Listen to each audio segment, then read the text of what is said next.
Hello and welcome to today's edition of the Daf Teruma Daf Masechet Teruma Daf 32 Amud B. So let's dive straight in. Just we're halfway through a sentence, so just go backtrack from the previous Amud. Didn't others say that one who associates the burnt offering with the consecration for temple maintenance has only the delay of treasurers alone, preventing him from being sacrificed? That was explained in the previous video, the footnotes to some of the words in that sentence. In other words, the owner of an offering must stand over the animal when it is sacrificed.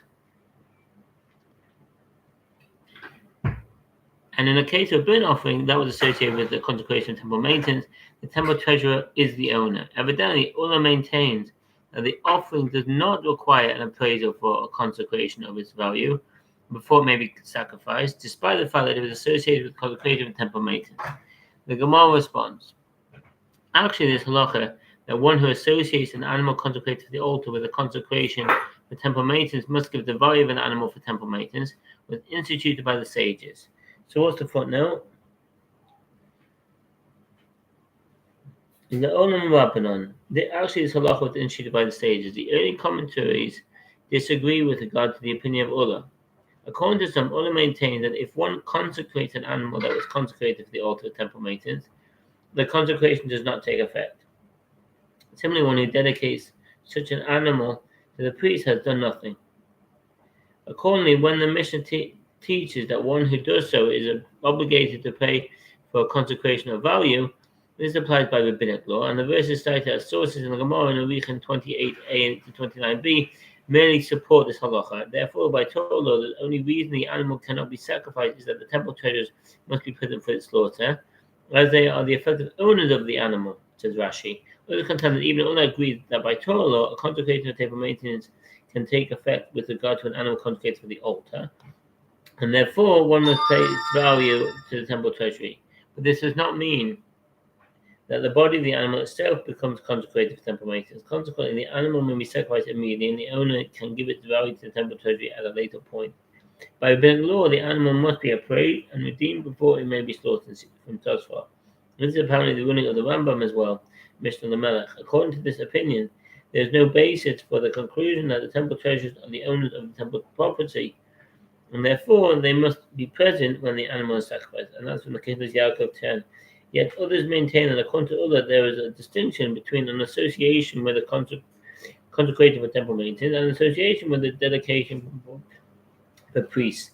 If one associates a burnt offering with a consecration for temple maintenance, the consecration takes place by Torah law, whereas if one associates it with a dedication for priests, the dedication is very applied by rabbinic law, and that's Rabbeinu Yitzchak Mishnah Lamelech.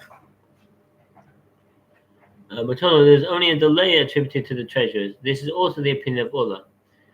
And as for the verse that Ullah cites as a source for the halacha that an animal consecrated to the altar can be associated with dedications to priests, Leviticus 27:28, it is a mere support for this rabbinic law. The verse actually comes to teach that one is subject to the halacha of misuse in the case of dedication to priests.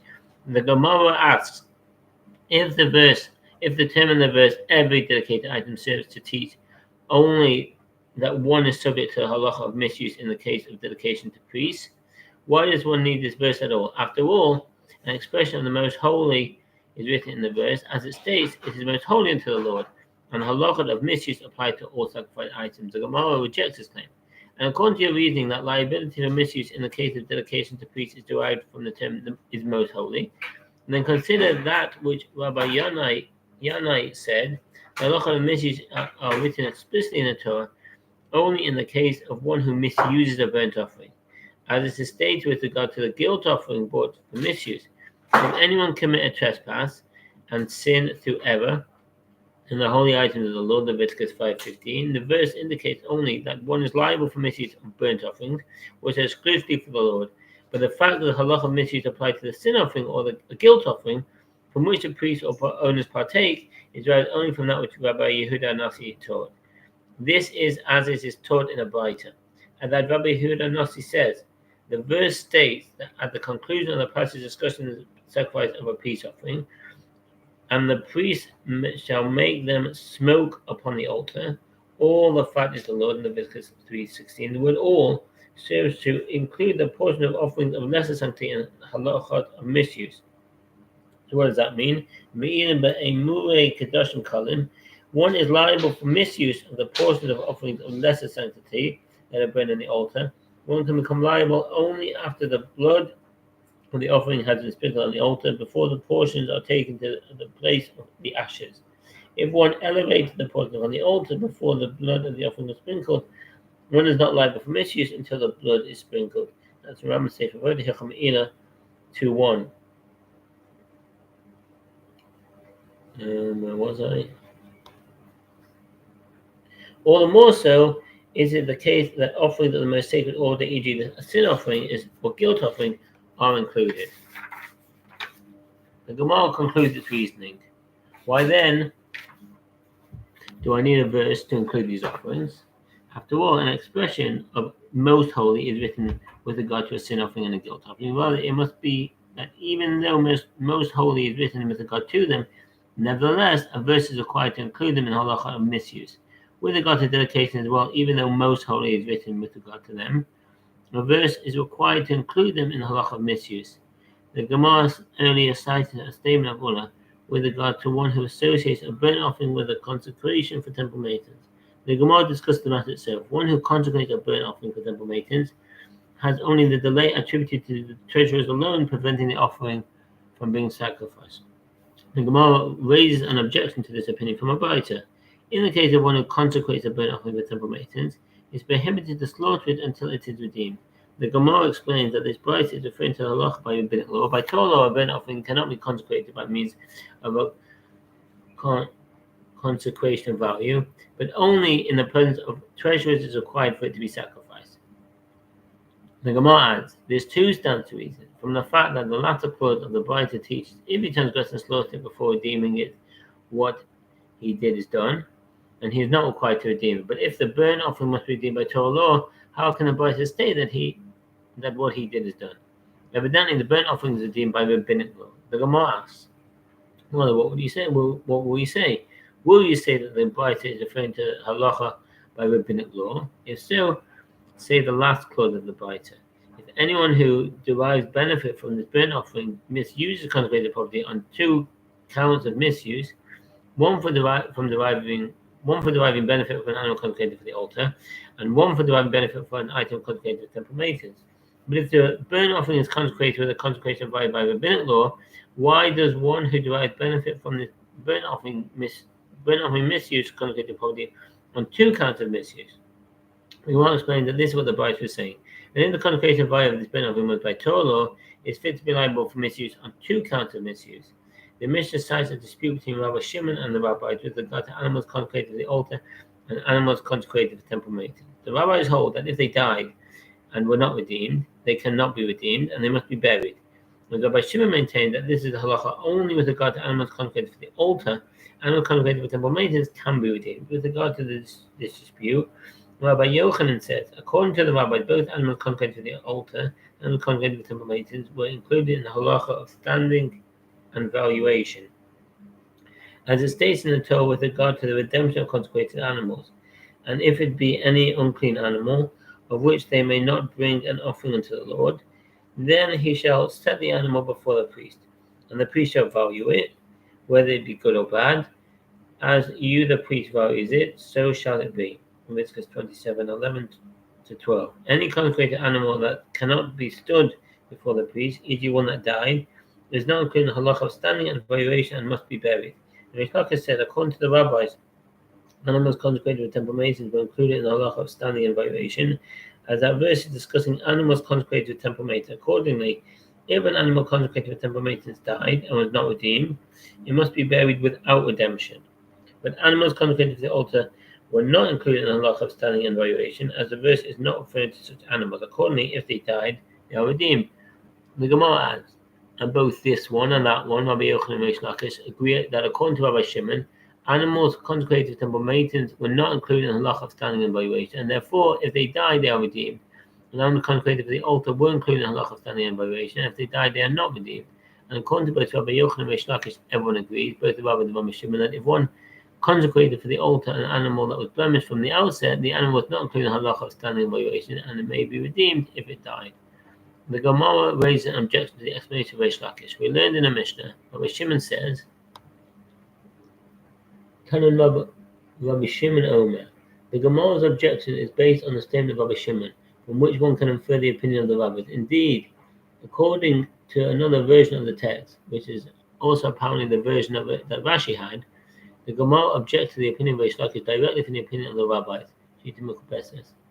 According to this version, the Gemara asks, the rabbis teach that if they die, they must be buried.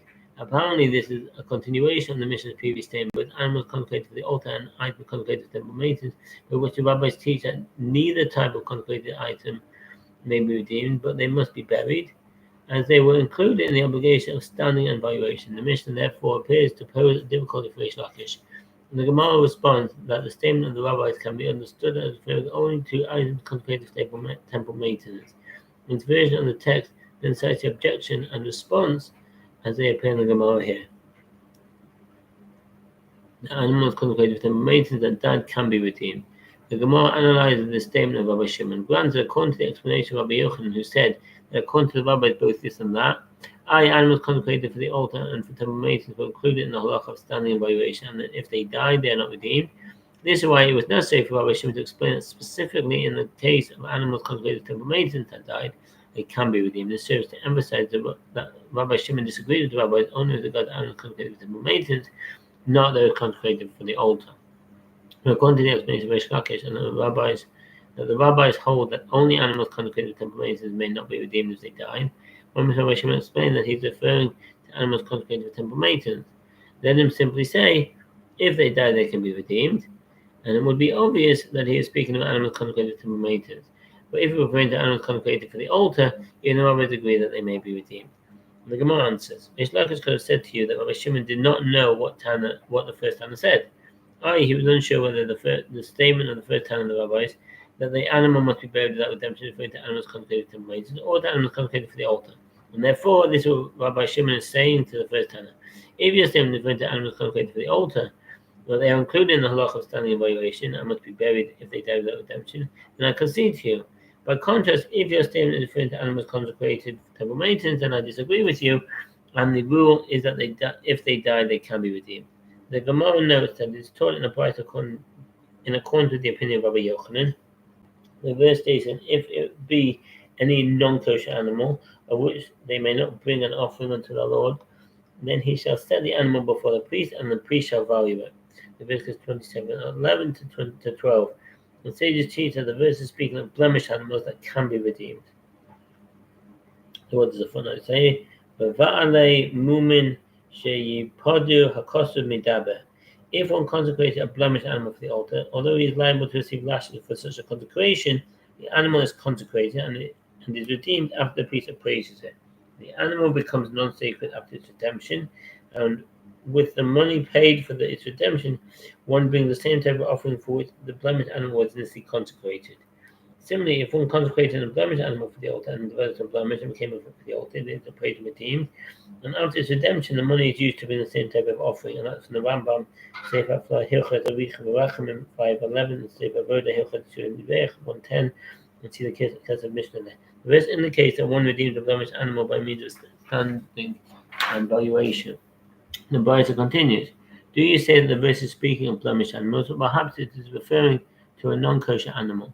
And it is teach that a non-kosher animal that was consecrated to temple maintenance is redeemed through standing and valuation. The Brisa answers, when it says later that in that passage, and if it be a non-kosher animal, then he shall redeem it according to evaluation. Leviticus 27:27. A non-kosher animal is thereby stated as subject to redemption.